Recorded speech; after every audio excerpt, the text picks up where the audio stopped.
Estamos recebendo aqui no estúdio do Meio Mensagem Armando Strozenberg, que é presidente da ABAP, a Associação Brasileira das Agências de Publicidade, e também chairman da ZEMAIS, uma das maiores agências do país. Armando, muito obrigado pela sua presença. Um prazer estar aqui. Eu queria começar conversando contigo sobre essa função que você assumiu recentemente, neste ano complicado de 2016, que é liderar a Associação Brasileira das Agências de Publicidade, num momento difícil não só para o país, de maneira geral, pela crise política e pela crise econômica, mas também para as agências em particular, já que a própria situação de boa parte das agências tem sido rediscutida a todo momento.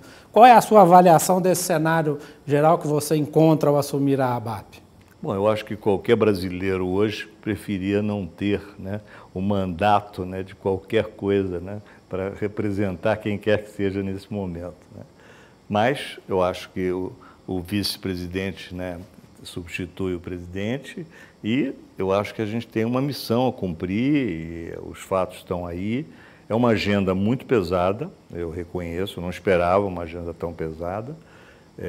A ABAP está vivendo, as agências de publicidade estão vivendo um momento de transição muito especial, muito específico, das agências mesmo, que passa um pouco pela própria técnica, ou seja, realmente a especialidade da agência de publicidade está se transformando, e, por outro lado, existem problemas de negócios, problemas que eu chamaria de caráter financeiro, de caráter de viabilidade, monetização, que também fazem parte dessa agenda. Então, eu confesso a você que realmente temos aí um belo desafio pela frente.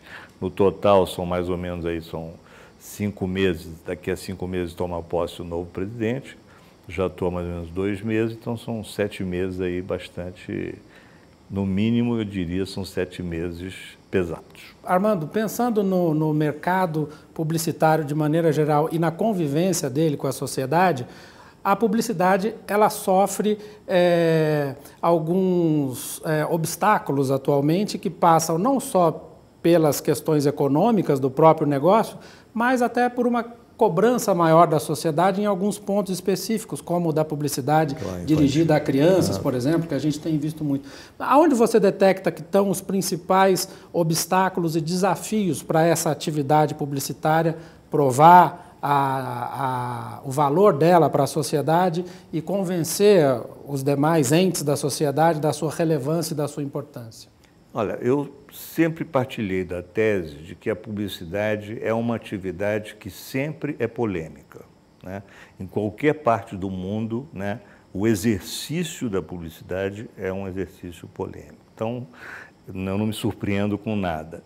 Especificamente em relação ao Brasil, eu acho que essa questão da publicidade infantil, ela talvez a solução, se é que pode se procurar uma solução, mas eu diria assim, um encaminhamento desse problema, talvez ele vá partir menos das agências de publicidade e mais dos anunciantes.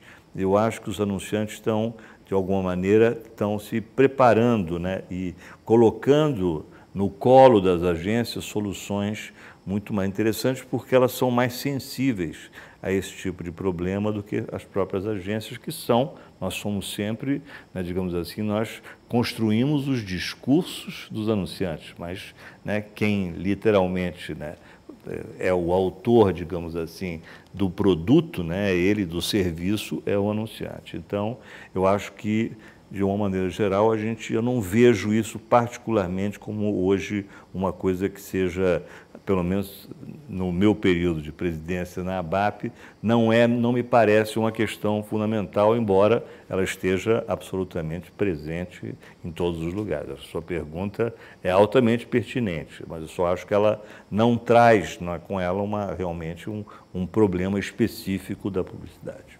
Você citou aí o protagonismo, digamos assim, dos anunciantes, nesse caso da publicidade infantil, e também me parece é o que está ocorrendo nesse momento. Me parece que está caminhando para isso. Para isso, exatamente.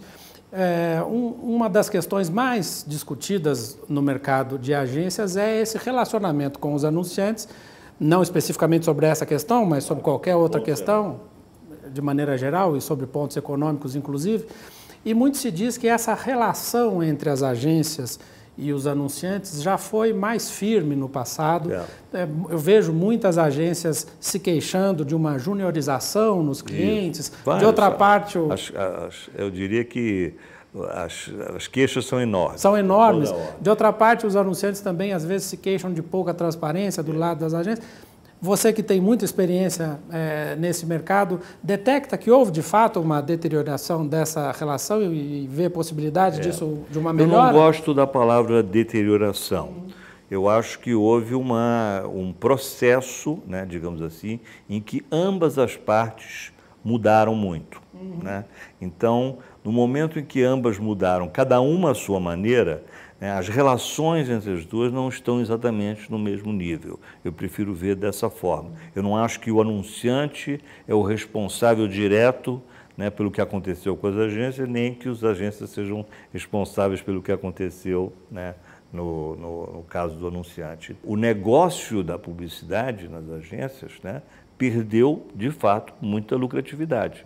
Quer dizer, então, tem que se examinar o que está acontecendo com o negócio da publicidade. O modelo, né, que permitiu que as agências de publicidade fossem negócios rentáveis, saudáveis e assim por diante, tem que ser examinado.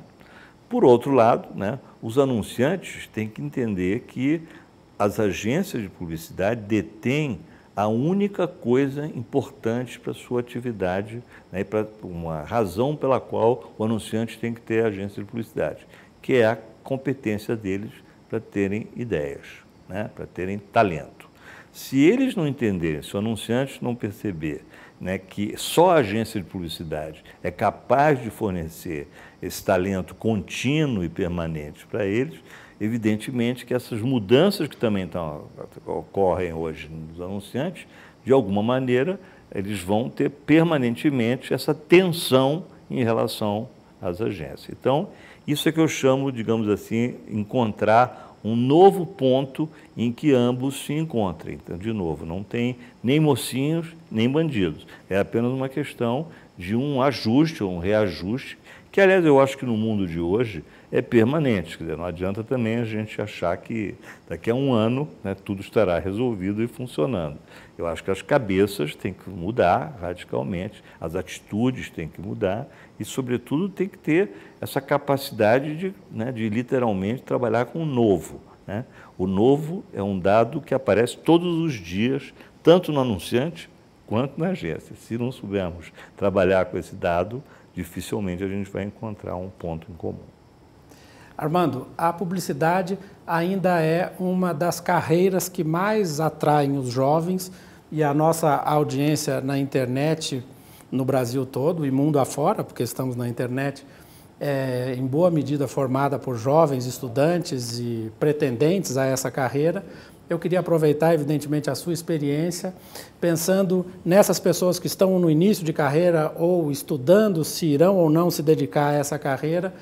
E o que você diria para essas pessoas que hoje estão pensando em entrar nessa carreira? Há um bom momento? Há um mercado receptivo? Há muitas dificuldades? Qual é a visão que você tem disso? Eu diria algumas coisas diferentes umas das outras, não necessariamente contínuas. Primeiro, eu diria, como em muitas das outras carreiras, esqueça um pouco a ideia do emprego.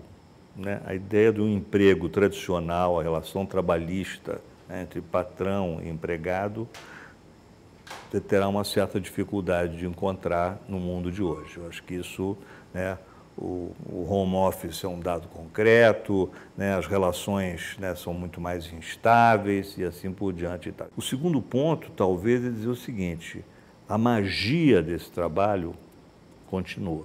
Quer dizer, então, se você está procurando, né, e eu acho que é isso que fez com que milhares de pessoas procurassem, que continua sendo uma das cinco carreiras mais procuradas na Universidade Brasileira, de um modo geral e tal, eu acho que esse aspecto está lá. Quer dizer, você tem que ter realmente essa vontade, né, de buscar exatamente a ideia da qual eu falava há pouco tempo atrás.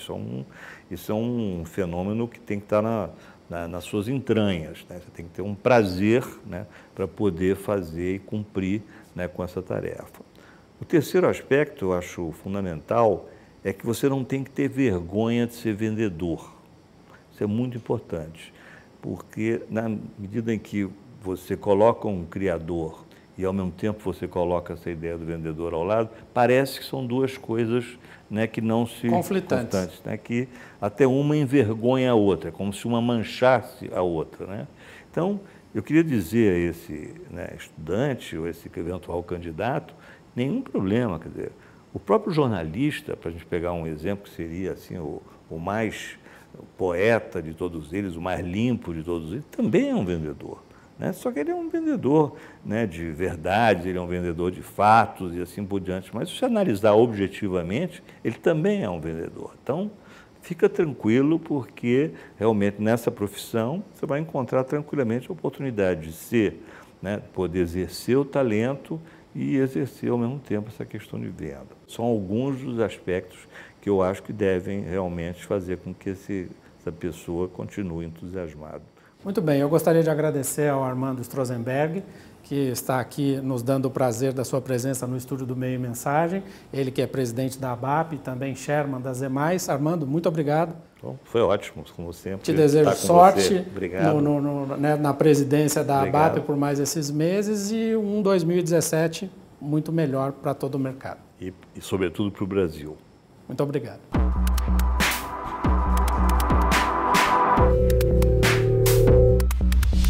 A gente aqui na CA acredita muito que